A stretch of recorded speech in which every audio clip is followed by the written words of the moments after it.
Welcome to my channel.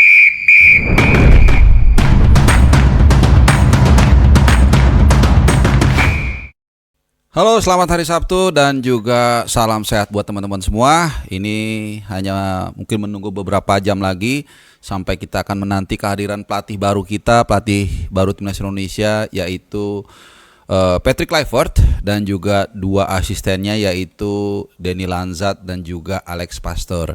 Jadi kita akan membahas soal bagaimana kira-kira situasi dan juga komposisi di ruang ganti nanti saat Patrick Kluivert dan kawan-kawan mengambil alih ya tampuk kepelatihan dari tim nasional kita. Jadi ini saat ini gua rekam jam 1 siang, 1 kurang sedikit. Jadi mungkin perkiraan gua tim kepelatihan ini sedang berada di udara, sedang menuju ke Indonesia, menuju Jakarta, Cengkareng tepatnya, untuk segera istirahat ya di sebuah hotel di kawasan Senayan, dan kemudian besok diperkirakan atau dijadwalkan jam 4 sore itu akan dilakukan pengenalan ya di sebuah kawasan juga di Senayan, di sebuah tempat di Senayan. Nah, ini menarik ya karena melihat bagaimana di awal penunjukan dari pelatih dan kepelatihan ini agak berbeda dibandingkan dari kepelatihan zaman dulu STY.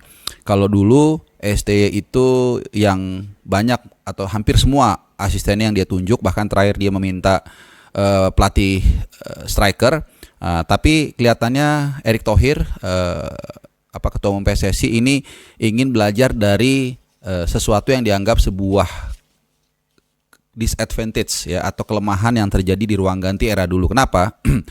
Karena dulu itu semuanya karena semua ditunjuk oleh Sintayong, maka tidak terjadi dinamika di sana di antara sesama pelatih, dan ini akhirnya membuat sebuah koloni yang itu tadi susah untuk diintervensi atau dikoreksi.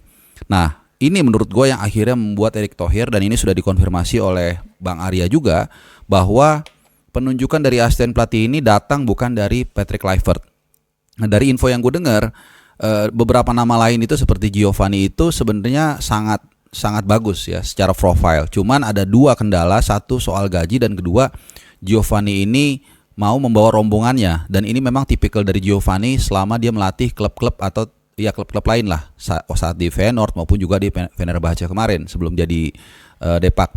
Nah, oleh karena itu tampaknya Pak Ketum ingin membuat ada check and balance, katakanlah demikian. Itu yang pertama. Jadi disodorkanlah nama-nama asisten pelatih dan terpilihlah akhirnya Alex Pastoor dan juga Denny Lanzat. Kita semua tahu ya, gue sedikit flashback.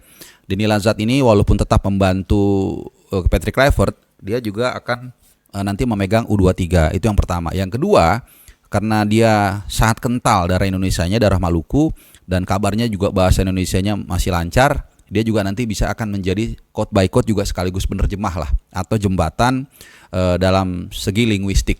Ya, kalau untuk jembatan secara holistik mungkin nanti ada pelatih lain, mungkin Coach Nova ya yang benar-benar paham situasi psikologis para pemain timnas di ruang ganti.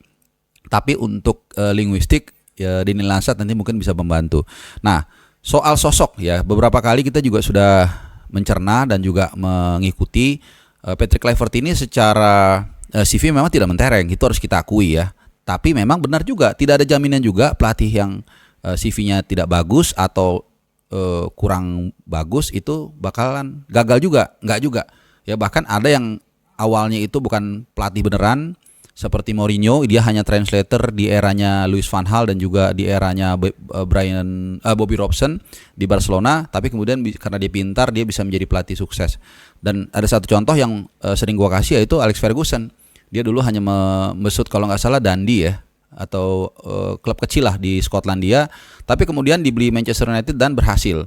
Dan kebalikannya ya, Diego Maradona pemain bagus pun saat menjadi pelatih sama sekali tidak sukses atau zong. Jadi kalau kita lihat CV Kluivert, sebagai pemain dia mentereng, sebagai pelatih selama ini kurang. Tapi apakah sebagai pelatih Indonesia nanti dia pasti gagal? Belum tentu juga. Nah, makanya menurut gue ini yang membuat akhirnya untuk melengkapi aspek technical dan juga filosofi ini didatangkanlah seorang Alex Pastoor. Ya, ini adalah the real menurut gue ya, dari penjelasan yang kita dapat dari orang-orang di lingkaran PSSI, inilah yang akan menjadi the real pelatih di ruang ganti. Karena track record pelatih berusia 58 tahun ini sangat luar biasa. Ya, memang orangnya agak sedikit independen, ya, agak sedikit idealis, tapi memang dia sudah membuktikan sangat sukses dan pandai dalam membaca permainan dan juga dalam memapping tim. Terbukti 3 kali dia membawa tim RST Divisi itu promosi. Pertama itu dia membawa promosi itu Excelsior tahun 2008-2009. Tapi kemudian dia berkelana dan akhirnya dia kembali bisa membawa promosi Sparta Rotterdam tahun 2014-2015. Dan terakhir tahun 2022-2023 dia juga sukses membawa Almere City promosi untuk pertama kalinya dari RST Divisi ke Eredivisie, ya, untuk kemudian setahun kemudian bergabunglah Tom Haye. Meskipun tahun 2014-15 itu dia sempat juga ya bekerja sama dengan Tom Haye saat membesut AZ Alkmaar kalau nggak salah. Jadi sejarahnya panjang, CV-nya bagus, jadi dan filosofinya juga sangat bisa diandalkan. Jadi ini kelihatan ya peta di ruang ganti. Nah, ini yang gue bilang tadi, ini akan menciptakan justru nanti situasi yang unik ya. Karena apa? Karena Alex Pastoor dan Nini Lansat ini kasarnya orang bawaan bosnya, yaitu Pak Erick Thohir. Nah, di situ nanti manajemen konflik ini harus dijaga dengan baik ya, karena bagaimanapun juga Patrick Kluivert adalah kepala pelatih yang harus dihormati, dan itulah mengapa dia dibawa atau ditunjuk sebagai pelatih kepala supaya ada satu kesatuan di ruang ganti, terutama dengan para pemain diaspora. Ya, supaya para pemain diaspora ini ya secara linguistik, secara mindset, secara kultur juga bisa kompak ya, karena kan kita tahu backbone dari tim nasional kita ini adalah para pemain yang berdarah Belanda, sehingga dibawalah pelatih yang punya nama dan juga orang Belanda supaya ini nyetel. Nah, ini yang menarik. Tapi itu tadi asistennya juga harus melengkapi kekurangan yang dimiliki oleh Patrick Kluivert yang tadi itu ditunjuk oleh Pak Erick Thohir. Nah, jadi ini kita belum tahu ya, ini banyak baru trio yang datang. Ya, trionya kalian kadang-kadang ada yang bilang trio padi lah, trio apa macam-macam dari singkatan namanya. Yang pasti nanti akan ada lagi masuk beberapa pelatih yang gua rasa pasti ada 1-2 lah dari Indonesia. Mungkin Coach Nova ya yang disanter diberitakan. Intinya yang juga harus ada bondingnya ke tim nasional Indonesia. Memang kalau waktu itu misalnya, karena Giovanni ini dikabarkan dari informasi orang dalam juga salah satu yang dibidik.